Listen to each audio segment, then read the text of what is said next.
नमस्कार, बहुत स्वागत है आपका।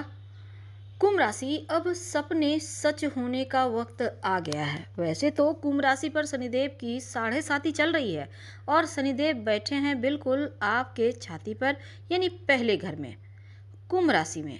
अब यहाँ से निकलकर धन भाव में 29 मार्च को, यानी आपके द्वितीय घर में, जिसे हम मीन राशि भी कहते हैं, प्रवेश करेंगे। और यहाँ पर राहु पहले से विराजमान है।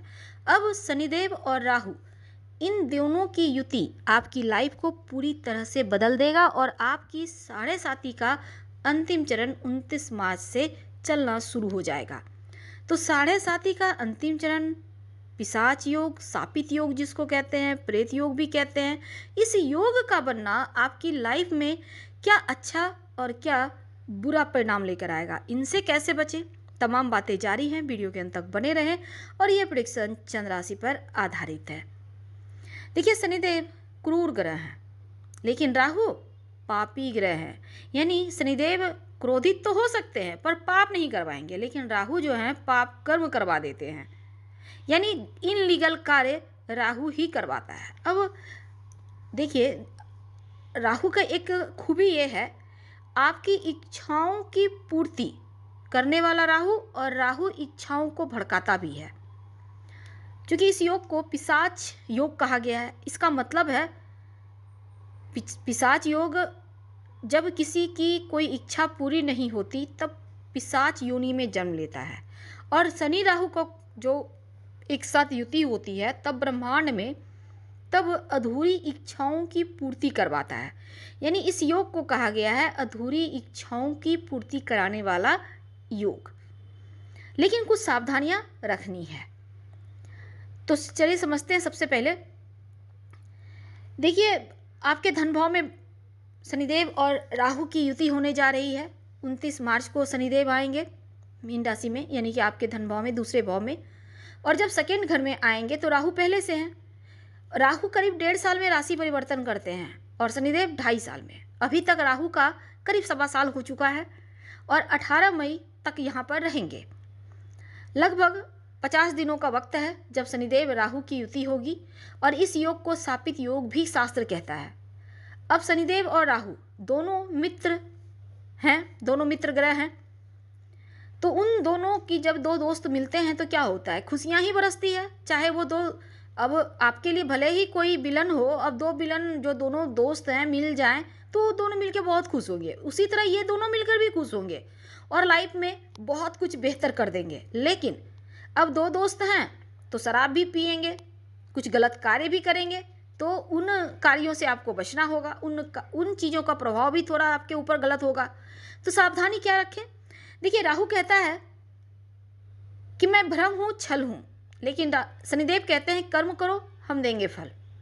अब राहु छल करवाता है, व्यक्ति छल करके आगे बढ़ जाता है। ज़्यादातर लोगों को आपने देखा होगा कि एकदम से रातों रात सुपरस्टार मतलब फिल्मी दुनिया नहीं, मतलब एकदम से अमीर हो गए। तो यह है बुद्धि का प्रयोग, छल का प्रयोग। दूसरा है शनिदेव जो कहते हैं कर्म करो, धीरे धीरे मैं आपको आगे ले जाऊंगा।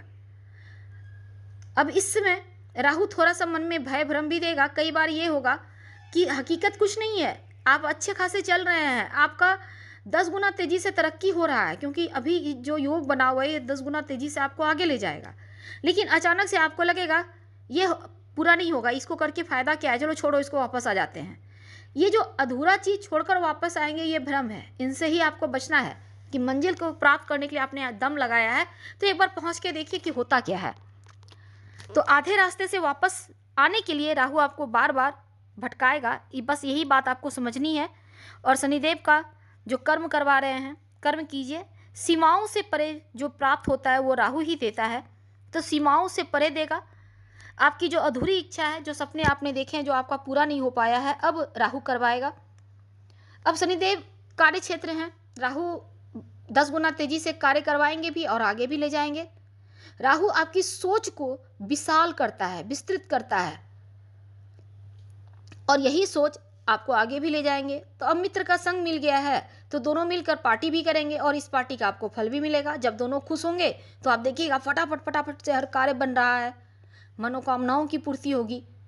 अब राहु में जुनून है और ये जुनून आपके अंदर दिखेगा, लेकिन इसका अशुभ प्रभाव भी है। इससे बचने के लिए कुछ आपको कार्य भी करना होगा।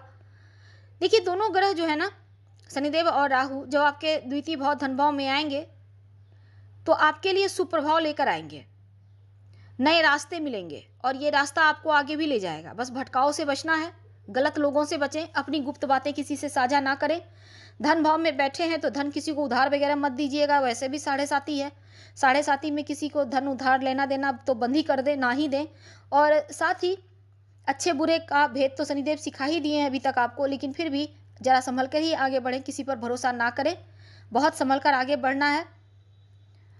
अब शनिदेव जहाँ बैठते हैं उस भाव को रोशन कर देते हैं, जहाँ राहु बैठता है उस भाव में बढ़ोतरी करता है।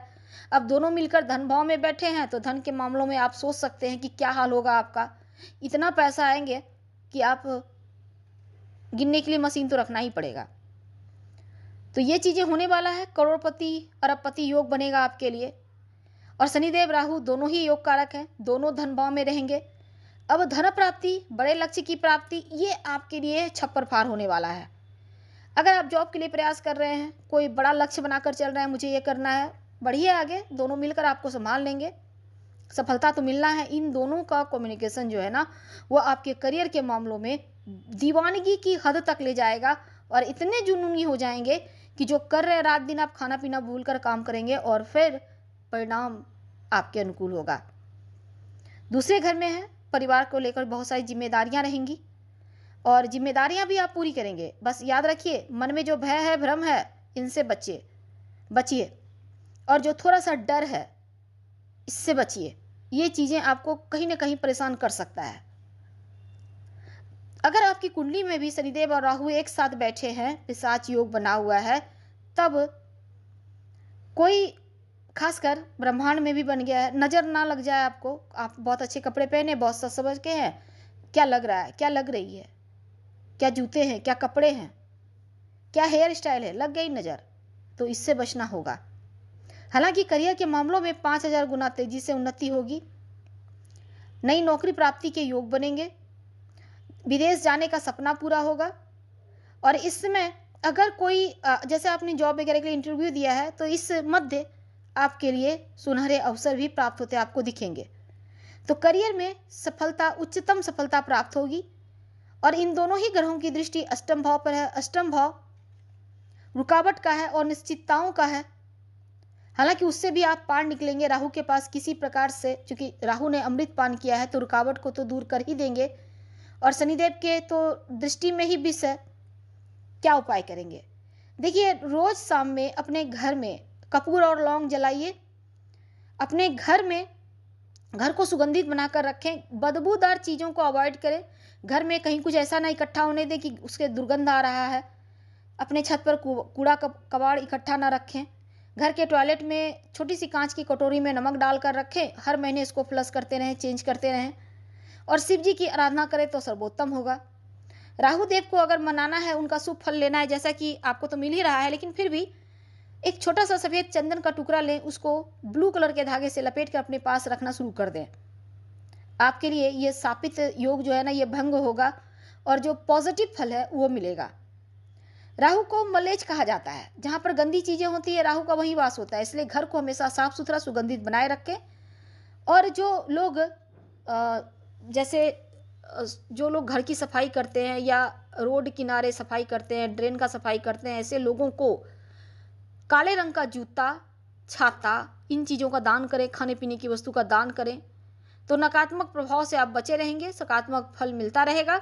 आप पर काला जादू का असर ना हो, इसके लिए रोज हनुमान जी के चरणों का सिंदूर माथे पे लगाएं। आप महिलाएं तो कंठ पे लगाएं तो अच्छा है। तो धन वैभव बरसने वाला है। सभी राशियों में सबसे ज़्यादा लकी आप ही रहेंगे। और आपको दृष्टि दोष से बचने के लिए भी हमने उपाय बताया और तरक्की करने के लिए। उम्मीद है आपको वीडियो अच्छा लगा होगा। हम आपसे विदा लेते हैं। पसंद आए तो लाइक कर सब्सक्राइब करें, शेयर करें, कमेंट करें। धन्यवाद।